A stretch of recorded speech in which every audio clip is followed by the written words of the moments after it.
있었는데요.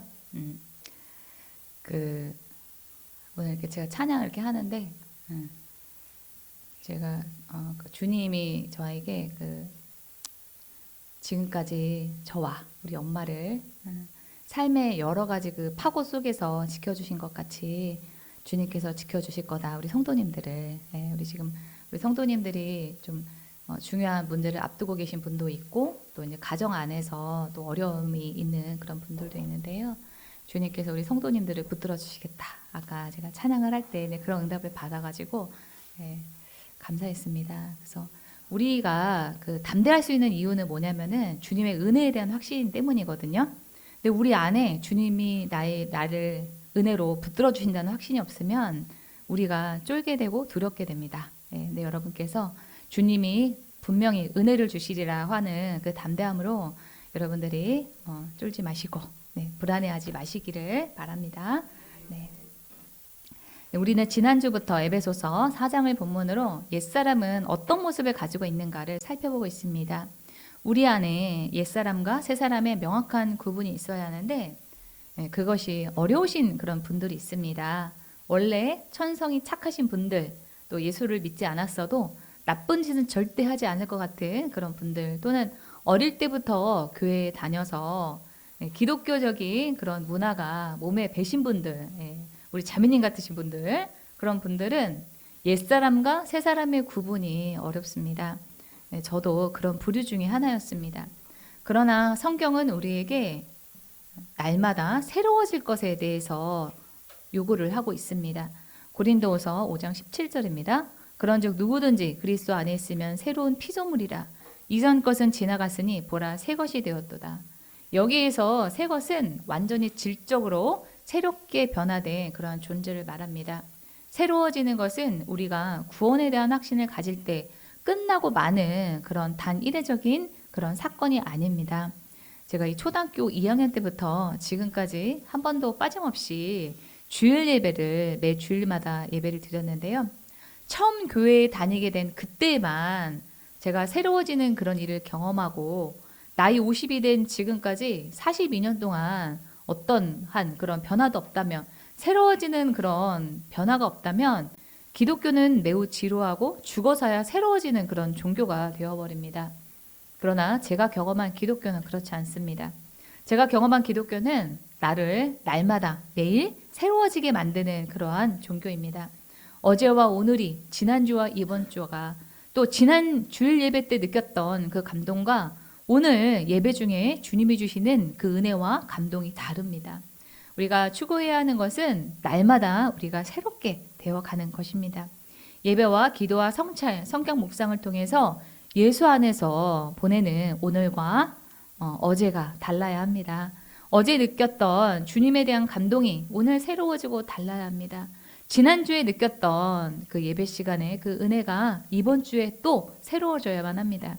그것은 우리가 변화에 대해서 새로워짐을 사모할 때에만 가능합니다. 시편은 하나님을 찬양할 때 새 노래로 여호와께 찬양하라 라고 말하고 있습니다. 우리 시편 149편 1절입니다. 할렐루야 새 노래로 여호와께 노래하며 성도의 모임 가운데서 찬양할지어다. 여기에서 이 새 노래는 새로 노래를 만들어라 라고 하는 그런 뜻이 아닙니다. 새로운 은혜가 우리 안에 부어져서 새로운 마음, 새로운 감동으로 주님을 찬양할 때 그것을 새 노래라고 합니다. 우리는 이러한 새로운 은혜, 마음이 새롭게 변화되는 그러한 변화를 사모해야만 합니다. 제가 좋아하는 이 찬양 중에 이런 찬양이 있습니다. 새롭게 하소서 주님. 아시는 분 따라서 해볼까요? 상한 나의 마음을 새롭게 하소서 주님. 주님 마음 주소서. 네, 이렇게 우리가 주님께 새로운 마음을 달라고 찬양할 뿐만 아니라 기도도 이렇게 하셔야 합니다. 그런데 어제나 오늘이나 사는 게 매일 그렇지 이렇게 그 마음에 새로워짐에 대한 그런 소원이 없으면 우리 안에 변화도 더디게 됩니다. 반대로 우리가 주님께 새로운 은혜, 새로운 마음, 새롭게 되는 그러한 변화를 구하게 되면은 주님이 우리에게 그것을 주시리라고 믿습니다. 옛사람은 그럼 어떤 특징을 가지고 있는가? 우리가 지난주에 첫 번째 특징까지만 봤습니다. 다시 한번 말씀드리면 첫 번째로 옛사람은 허망한 것으로 행합니다. 에베소서 4장 17절입니다. 그러므로 내가 이것을 말하며 주 안에서 증언하노니 이제부터 너희는 이방인이 그 마음에 허망한 것으로 행함같이 행하지 말라. 여기 17절에서 행함으로 번역된 헬라어 페리파테오는 전체적인 삶의 방식을 의미합니다. 바울은 페리파테오를 행함같이 행하지 말라 이렇게 한 구절에 두 번이나 쓰면서 삶의 방식을 바꿀 것에 대해서 권면하고 있습니다. 우리는 첫 번째로 허망한 것으로 행하는 것을 바꿔야만 합니다. 허망한 것으로 번역된 헬라어 마타이오테스는 텅 빈 것, 공허하고 헛된 것, 무가치한 것, 목적이 없는 것이라고 하는 그런 뜻입니다. 무엇을 기준으로 어떤 것이 헛되고 무가치하냐를 정하는가? 그것은 하나님의 관점입니다. 진짜 똑똑한 사람은 하나님이 중요하게 여기는 것을 나도 중요하게 여기고 하나님이 가치 없다고 하시는 것은 세상 사람들이 다 가치가 있다고 해도 나는 가치가 없다라고 하는 그러한 사람입니다. 네, 우리는 이 땅에 살지만 우리의 소속은 하늘에 있습니다. 네, 우리의 소속은 어디에 있다고요? 하늘에 있습니다. 우리는 하늘나라의 시민이고 우리의 보물 또한 하늘에 있기 때문에 생각 없이 세상 풍조를 세상 사람들이 하는 것을 따라가는 것이 아니라 내가 하는 선택이 하나님의 백성다운가를 분별해야만 합니다. 우리 뭘 분별해야 된다고요? 하나님의 백성다운가. 분별을 잘하려면 성경을 공부하고 묵상을 해야 성경에서 어떤 기준으로 선택하라고 하는지에 대한 분별력이 우리 안에 생기게 됩니다. 그러한 성경 지식을 바탕으로 우리는 무엇이든지 하기 전에 이것이 어느 정도의 가치를 가지고 있는가, 영원한가, 한시적인가, 하나님께 속했는가, 세상에 속했는가, 이러한 고려들을 하면서 선택하고 결정해야 합니다. 우리 청소년 여러분들 게임하실 때 게임을 할까 말까 고민이 될 때는 이게 영원한 가치를 가지고 있나 아니면 잠깐의 그 즐거움을 나에게 주는 것인가 이런 것들을 고려하면서 해야 된다라고 하는 것이죠. 아멘이죠? 네. 하고만 마시는데 아멘으로 아멘의 고백으로 이어지기를 바랍니다. 돈이든 세상의 그 무엇이든 내가 중요하게 여기고 추구하면서 사는 것이 어떤 가치를 가진 것인가 그 일이 하나님이 보실 때 어떠하냐 그러한 관점으로 우리는 선택해야 됩니다. 그 선택이 하나님이 보실 때 하나님이 기뻐하지 않는 삶일 것 같다. 그러면 내려놓을 줄도 알아야 됩니다. 그 내려놓음에 당장 눈에 보이는 손해가 있다라고 할지라도 장기적인 관점에서는 그것을 내려놓는 것이 현명한 선택입니다. 어떻게든 손해보지 않으려고 하다가 고통을 받지 않으려고 하다가 희생하지 않으려고 하다가 오히려 그것이 더 무거운 짐이 되는 그런 경우들이 있습니다. 옛사람의 특징 두 번째는 미련함과 무지함입니다. 18절 상반절입니다. 그들의 총명이 어두워지고 그들 가운데 있는 무지함과 여기서 총명이 어두워졌다는 것은 시각장애인처럼 앞이 보이지 않는다. 진리가 눈앞에 있어도 깨닫지 못한다라고 하는 그런 뜻입니다. 18절의 무지는 지식의 결여가 아니라 영적인 무지를 의미합니다. 교회에 다닌다고 다 영의 눈을 떠서 진리를 알아보고 깨닫는 게 아닙니다. 교회를 다니지만 진리를 깨달을 수가 없고 영적인 무지 가운데 사는 그러한 사람들이 있습니다. 제가 그랬습니다. 제가 이 교회를 25년 가까이 그 전에 다녔는데도 성경을 볼 때마다 제 자신이 까막눈인 것처럼 그렇게 느껴졌습니다. 우리 청소년들 까막눈이 뭔지 아나요? 까막눈은 네? 맞습니다. 문맹이 바로 까막눈입니다. 역시 우리 자매님 똑똑하시네요. 네.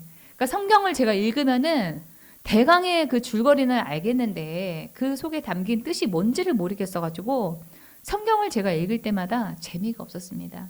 도대체 성경이 말하는 게 뭔지를 모르겠어서 교회에서 시키니까 억지로 읽기는 하는데 깊이 있는 깨달음, 이런 거구나 라고 하는 그런 감동을 제가 예수님을 만나기 전에 25년 동안 한 번도 느껴본 적이 없었습니다. 제가 까막눈이라고 하니까 저분이 못 배워서 그런가 하시는 분이 계실 수가 있는데, 제가 수능 시험을 볼 때 언어 영역이 만점이었습니다. 네, 그렇죠. 네, 쉽지 않아요. 네, 세상적인 그런 이해력과 성경을 깨닫는 그 일에는 큰 차이가 있습니다. 그래서 제가 나중에 변화된 뒤에, 그때는 내가 왜 25년 동안이나 교회를 다니면서도 성경을 내가 깨닫지를 못했나, 이거를 생각을 해보니까 예수님을 믿는다라고 하면서도 하나님을 알려고 하지 않았던 것이 그 원인이었습니다. 로마서 1장 28절 보겠습니다. 사람들이 하나님을 아는 것을 하찮게 여겼으므로, 하나님을 계속 알아가야 되는데 제가 세상 일만 눈이 팔려가지고 하나님을 아는 일을 소홀히 했다는 거예요. 하나님께서는 사람들이 타락한 생각에 빠지게 하시고, 이거는 뭐 꼭 남에게 피해를 주고 뭔가 어떤 성적인 범죄를 하고, 여러분 이런 것들이 아닙니다. 하나님이 하지 말라고 하는 생각들을 하는 거, 여러분 날마다 부정적인 생각 하시잖아요. 날마다 염려하시잖아요. 근데 그거 여러분 하나님이 보실 때는 옳지 않은 그런 생각들입니다. 그런 생각을 빠지게 하시고, 사람들이 해서는 안 된 일까지도 하게 내버려두게 되는, 누구를? 나 자신을 내버려두는 그런 삶이 바로 저의 삶이었습니다. 그래서 제가 예수님을 만났을 때 저의 마음을 강하게 때리고 저를 회개하게 만든 그 말씀이 바로 이 로마서 1장 28절의 이 말씀입니다. 하나님이 어떤 분이며 또 하나님이 나에게 원하시는 것이 무엇인지에 대해서 제가 알려고 하지 않았습니다. 저의 모든 그 초점이 세상에서 살아남기에 있었고, 그것이 저의 영적인 미련함과 무지의 그 원인이었습니다. 로마서 1장 21, 22절에 보면은, 로마서 1장 21, 22절입니다. 하나님을 알되 하나님을 영화롭게 하지도 아니하며 감사하지도 아니하고 오히려 그 생각이 허망하여지며 미련한 마음이 어두워졌나니 스스로 지혜 있다 하나 어리석게 되어. 교회를 다녔으니까 하나님의 존재에 대해서는 알고 있어. 그런데 하나님을 영화롭게 하지 않았다. 하나님을 영화롭게 하지 않는다는 것은, 그거는 하나님 중심으로 살지 않았다라는 뜻입니다. 감사하지 아니하고, 즉 하나님이 하시는 그런 일에 대한 존중함이 없이 사니까 그 생각이 허망하여지며 쓸데없이 무가치한데 에너지를 쏟으면서 미련한 마음이 어두워졌다. 그러니까 영적으로 미련하고 무지해져서 스스로 지혜 있다라고 하지만, 그러니까 세상에서는 지혜 있는 그런 사람처럼 보이지만 실질적으로 하나님이 보실 때는 어리석게 되었다. 그것이 예수님을 만나기 전에 바로 저의 그런 모습이었습니다. 그래서 여러분은 이 로마서에 반대로 하셔야 합니다. 하나님을 더욱 알기를 원하고 하나님 중심으로 살려고 하고, 하나님이 하신 일들이 비록 내 마음에 들지 않는다라고 할지라도 하나님이 하신 그 일에 대해서 존중하면서, 또 하나님이 중요하다라고 하시는 일을 하면서 살면은 우리가 영적으로 지혜롭게 됩니다. 우리 화면, 우리 1번부터 4번까지 다 함께 큰 소리로 읽어볼까요? 시작. 하나님을 더욱 알기를 원하자. 하나님을 중심으로 살자. 하나님의 결정을 존중하자. 하나님이 중요하다 하시는 일을 하자. 네, 이렇게 사시면 여러분들이 영적으로 뿐만 아니라 세상에서도 지혜로우신 그런 사람들이 되십니다.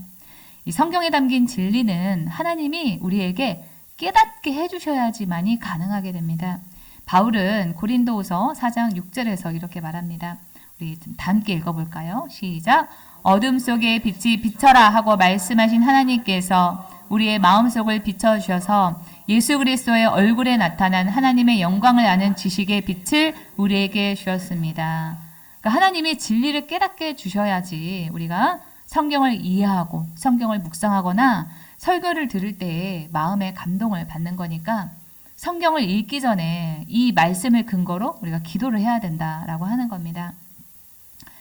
주님께서 나의 마음속을 비춰주셔서 하나님의 영광을 아는 그런 지식을, 그 빛을 우리에게 달라고 기도로 요청해야 됩니다. 그렇게 기도하고 성경을 묵상하는 것과 아닌 거에는 큰 그런 차이가 있습니다.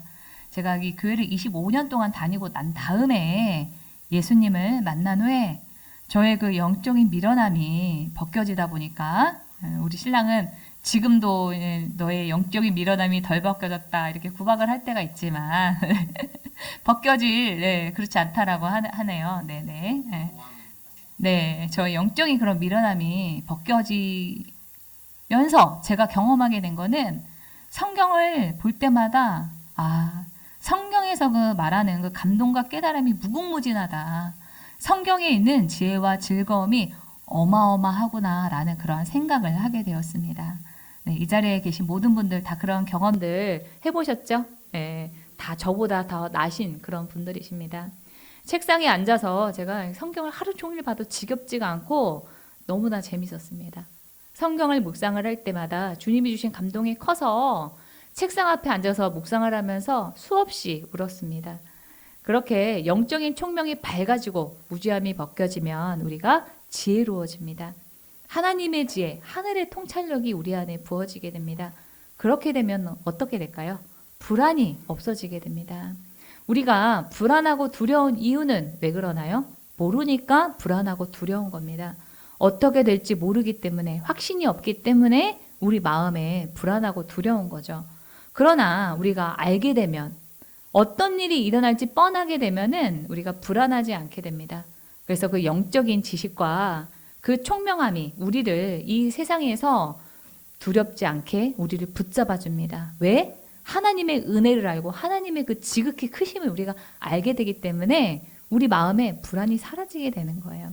하나님을 더욱 알기를 원하고 하나님 중심으로 살려고 하고 하나님이 하신 일이 내 마음에는 비록 들지 않는다고 하더라도 하나님의 결정에 대해서 존중하면서 하나님이 중요하다라고 하시는 일을 하심으로 여러분들이 영적으로 지혜롭게 되어서 불안과 두려움으로부터 자유로운 삶을 사시는 기도의 집 교회 식구들이 다 되시기를 소망합니다.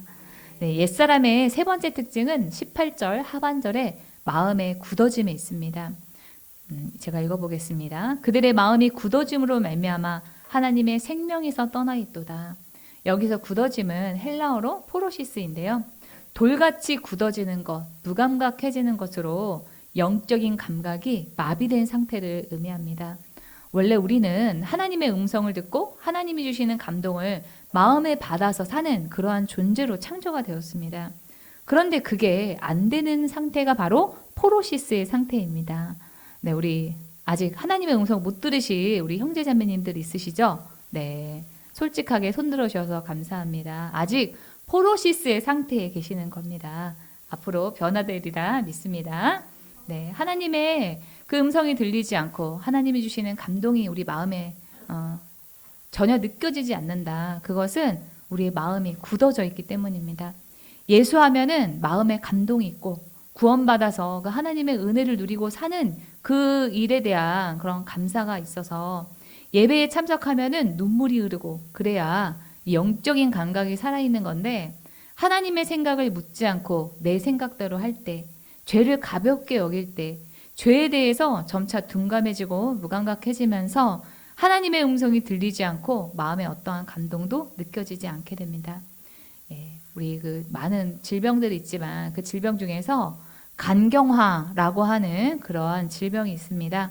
이 건강한 간은 말랑말랑하고 제 기능을 잘하는데 간질환을 방치하거나 술을 계속 몸에다가 들이붓게 되면은 간이 딱딱하게 굳고 오그라들어서 간이 제 기능을 못하게 되는 병이 바로 간경화입니다. 주님과 상관없는 세상적인 생각, 죄에 익숙한 그러한 상태로 살게 되면은 우리의 영적인 상태가 간경화처럼 단단하게 굳어져서 하나님이 어떤 말씀을 하셔도 우리 내면에 아무런 감동이 느껴지지 않게 됩니다.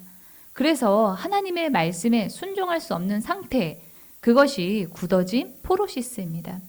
18절은 총명이 어두워지고 무지하며 마음이 굳어진 사람들은 하나님의 생명에서 떠나 있다라고 합니다.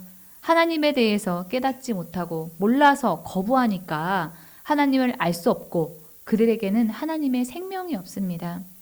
우리 인간에게 생명력을 주시는 분은 하나님이신데 하나님으로부터 떠나 있으니 영적으로 죽은 존재다라고 하는 겁니다. 기쁨, 생기, 진정한 만족, 행복은 어디에서부터 올까요? 네, 바로 주님으로부터 옵니다. 그런데 살아있으나 죽은 사람 같으신 그런 분들이 있지요. 사는 게 지겹고 힘들기만 하다. 더 이상 살 소망이 없고 빨리 죽었으면 좋겠다. 사는 게 지옥이다. 이렇게 말씀하시는 그런 분들이 있습니다. 하나님이 부어주시는 생명에서 떠나 있어서 은혜가 떨어져 있어서 그렇습니다.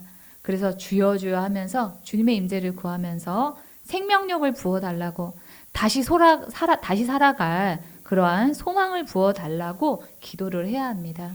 예수님께서는 우리와 주님과의 그 관계에 대해서 포도나무와 가지의 관계다라고 말씀하셨습니다.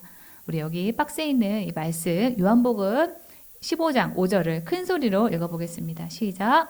나는 포도나무요 너희는 가지라. 그가 내 안에 내가 그 안에 거하면 사람이 열매를 많이 맺나니 나를 떠나서는 너희가 아무것도 할 수 없음이라. 예, 나무에서 잘린 가지는 예쁜 꽃이 피어 있고 잎사귀가 푸른 것 같아도 그 가지는 실질적으로는 죽은 겁니다. 시간이 지나면 금방 꽃은 시들고 잎은 마르게 됩니다. 생명의 근원이 가지에서 분리되어 있기 때문입니다. 마찬가지로 생명의 근원이신 하나님과 단절된 사람은 육신은 살아있지만 영적으로 죽어서 하나님과 소통이 되지 않게 됩니다. 살아있으나 시체와 같은 상태, 우리 영화에 많이 나오죠. 뭐가 있죠? 아닙니다. 살아있으나 소통이 안 되는 그런 상태, 좀비와 같은 그런 상태가 되는 거죠. 하나님이 보내시는 어떤 메시지나 감동도 받을 수가 없고 하나님과 대화가 되지 않는 그러한 상태가 하나님의 생명에서 떠나 있는 그러한 상태입니다. 그러면 우리의 그 굳은 마음이 굳어지고 부드러워지고 하나님과 소통이 되려면 어떻게 해야 되는가? 우리 에스겔서 11장 19, 20절에 그 답이 있습니다. 네, 그때 나는 그들에게 변화된 새 마음을 주고 또 새 정신을 불어넣어 주겠다. 내가 그들의 가슴 속에서 돌처럼 단단해진 마음을 드러내고 살같이 부드러운 마음을 넣어주겠다. 그러면 그들이 내 지시에 따라 살고 내가 준 명령들을 존중하며 지켜갈 것이다. 그래서 그들은 나의 백성이 되는 나는 그들의 하나님이 될 것이다. 우리가 마음을 조금만 바꿔 먹고 그렇게 고친다라고 해서 부드러운 마음이 되지 않습니다. 하나님이 명령하신 일이니까 억지라도 해야지 해서 순종이 되는 것이 아닙니다. 하나님이 우리의 마음을 재창조해 주셔야지만 가능합니다. 그래야 이 성경에 담긴 진리를 깨닫게 되고 주님이 주신 그 감동을 경험하게 되고 기쁘게 순종할 수 있는 그러한 사람이 됩니다. 그래서 우리는 매일 따로 새롭게 되는 그러한 기도 시간을 가져야 됩니다. 마음과 정신이 새롭게 되는 그 시간을 가져야 합니다. 하나님의 뜻과 다르게 사는 나의 모습은 없는가 하면서 자신을 성찰하고 변화하게 해달라고 기도하면서 우리의 마음밭을 옥토밭으로 기경하는 그 시간, 그것이 바로 기도 시간입니다. 우리 화면을 좀 다 함께 큰 소리로 읽어볼까요? 시작. 주여 나에게 변화된 새 마음, 새 정신을 부어 주시옵소서. 심령이 부드러워져서 주님의 음성을 듣게 하시고 순종이 쉬운 사람이 되게 해 주옵소서. 매일 이 기도를 여러분들이 마음에 담아서 하시면은 마음이 부드러워져서 주님의 음성에 더 잘 예민하게 반응하는 그런 사람으로 변하게 됩니다. 제가 변화되기 전에 저의 그런 어떤 모든 그 관심사는 세상에서 어떻게 하면은 잘 먹고 잘 사는가, 어떻게 하면 돈을 많이 버나 그거밖에 없었습니다. 그래서 제가 하는 그 세상 일에 문제가 생기면 그때서야 교회 가서 기도를 하고 하나님이 저에게 원하시는 그 일에는 관심이 없었습니다. 그러나 변화된 지금은 세상 그 어떤 일이 잘못된다라고 할지라도 제 안에 주님이 주시는 감동만 있으면 그러면 된다라고 저는 생각을 합니다. 주님이 어떤 말씀을 하셔도 반응을 잘하고 순종하는 그러한 사람이 되기만 한다면 그 나머지 그 이외의 것들은 걱정할 것이 하나도 없습니다. 그렇게 기도하면서 옥토가 되었으면은 그 다음에는 우리의 그 마음이라고 하는 그 밭에 씨를 뿌려야 합니다. 씨는 하나님의 말씀입니다. 기도하면서 성찰하면서 기경한 그 우리의 마음에 하나님의 말씀이라고 하는 그 씨를 뿌려야 그 씨가 자라나서 좋은 그런 열매가 되어지게 됩니다. 옛사람의 특징 네 번째는 죄에 대한 감각이 없음에 있습니다. 19절입니다. 그들이 감각 없는 자가 되어 자신을 방탕에 방임하여 모든 더러운 것을 욕심으로 행하되, 감각이 없는 자는 죄에 대한 감각이 없는 사람이라고 하는 뜻입니다. 뭐에 대한 감각이 없는 사람이라고요? 죄. 예. 무엇이 옳고 그른지, 무엇이 선이고 악인지에 대한 감각이 없습니다. 그러다 보니 방탕, 즉 해서는 안 되는 일에 자신을 내놓습니다. 더러운 것, 죄 짓는 일을 욕심으로 행한다라고 하는 것은 죄를 짓는 일에 탐욕을 부린다라는 뜻입니다. 그렇게 자신의 인생을 죄를 짓는 일에 허비합니다. 죄를 지으면서도 부끄러운 줄 모르고 자신의 욕망을 채우기 위해서 다른 사람의 사정은 고려하지 않는 이기적인 삶을 살다가 삶을 마치게 됩니다. 제가 이 옛사람의 그런 모습을 벗고 새 사람으로 살아야 되겠다라고 결단하고 그것을 제가 추구하면서 제가 생각하게 된 그런 어떤 변화의 그 특이점은 뭐냐면은 죄에 대한 감각이 새로워졌다라고 하는 겁니다. 전에는 저도 역시 죄가 죄인 줄도 모르고 살았습니다. 세상 사람들이 다 그렇게 죄 지으면서 살고 다른 사람에게 신체나 재산상의 피해만 주면 안 주면 된다. 이러한 아니라는 생각으로 죄를 대했습니다. 그런데 제가 변화되고 나서 깨달은 점은 주님과 가까워지면 죄에 대한 예민함을 가지게 된다라고 하는 겁니다. 반대로 주님으로부터 멀어지게 되면 죄에 대한 감각이 떨어지게 됩니다. 그래서 죄를 짓고도 죄인 줄 모르고 죄인 줄을 비록 안다고 해도 다른 사람도 다 죄 짓고 사는 거지. 다 내 입장 대보라 그래. 그러면서 부끄러움이 없습니다. 그래서 우리가 구해야 될 거는 주님의 임재와 죄에 대한 감각입니다. 주님으로 충만하면 죄에 대해서 예민해지게 됩니다. 다른 사람들이 다 그렇게 살아도 나는 그렇게 살 수 없게 됩니다. 내가 하나님 앞에서 산다라고 하는 그런 인식이 있기 때문에 사람이 보지 않아도 죄를 지을 수가 없습니다. 죄와 연관된 생각도 하기 싫어지게 됩니다. 그래서 노예가 된 요셉이 주인 보디발의 그 아내가 동침하자고 유혹을 할 때 창세기 39장 9절에서 이렇게 말합니다. 이 집에서는 나보다 큰 이가 없으며 주인이 아무것도 내게 금하지 아니하였어도 금한 것은 당신뿐이니 당신은 그의 아내임이라. 그런즉 내가 어찌 이 큰 악을 행하여 하나님께 죄를 지으리이까. 이 요셉은 이 동침하자고 유혹하는 그 아내의 남편이었던 주인 보디발에게 죄를 짓는다고 생각하지 않고 하나님에게 죄를 짓는다라고 생각을 했습니다. 하나님 앞에서 죄를 짓지 않는 자신의 모습을 생각을 했던 거죠. 이 요셉은 하나님 앞에서 사는 그런 사람이었습니다. 여기까지 우리 에베소서 4장에 나온 옛사람의 특징 4가지를 우리가 살펴봤습니다. 내가 허망한 것으로 행하지는 않는가? 내 안에 영적인 미련함과 무지함은 없는가?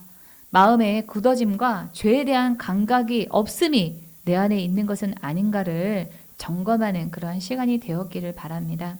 우리는 예수 그리스도를 믿음으로 하나님 안에서 양자가 되어서 거지의 신분을 벗고 왕자와 공주가 된 그런 사람입니다. 우리 청소년 여러분, 왕자님이시고 공주님이세요. 네. 우리는 그리스도로 인해서 새 사람이 되었습니다. 옛사람은 그리스도 안에서 죽고 성령님이 주인이 되시는 새 사람을 입었습니다. 하나님이 주신 그 새 사람의 기쁨 가운데서 날마다 새롭게 변화되는 그러한 모습을 추구하면서 사시는 기도의 집교회 가족들이 다 되시기를 주님의 이름으로 소망합니다. 네, 우리 하나님의 음성을 들으면서 오늘 말씀을 마치겠습니다.